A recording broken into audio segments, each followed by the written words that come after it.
Hello viewers also say na bon chavin hi kahin bolovin kathu se za phazo sin comment hello nin tp vin masang ai ni sei bong wa cho hi chana hi education lampang ai lawala technology technique lang hi ni sei ji de wa hi in so da video hong ki sem thai ta pon boin ha sam na je in ji chun tu ni khwa pa sa hi hong ki sem pan ki ding hap ta khan ai video thum ta ba hong ki sem ding hi in ji chun ki nem ta in video ho hi ananga ha ro tin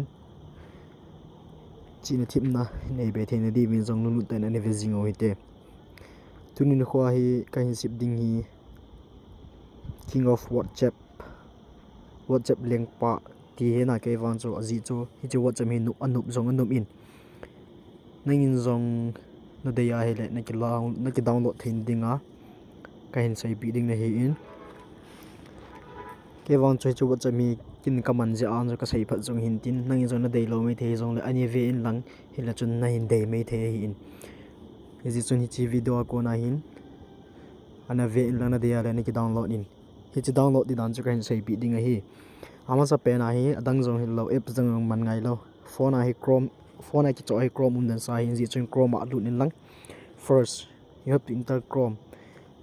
hi chi ma sa ka sin um cha whatsapp chu hi chala li ma hong ki mo hi ta in even ai le whatsapp a ki ti in a hi wanga hi chi gb plus a hi in amina wang chu whatsapp mai me ki ti hi in a hi wanga na ki download na hi pha le hi chi gb ta bang a hi in aza jong aza num smooth ina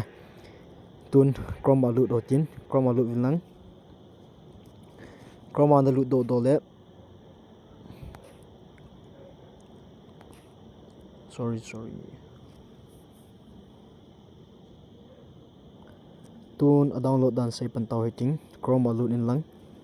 chrome a lu do le chi search a hin search bol na hin FOUAD WhatsApp download APK he hol in lang it's original na muting le achung pe na latest mode APKs ki hi icha hin dut kit in lang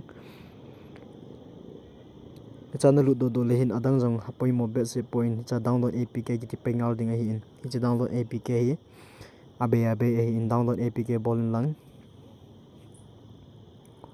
china bol do le chai download acha MB ama download na din net load design chong ki sai in 57.7 MB na download ding hin hi chi download bolin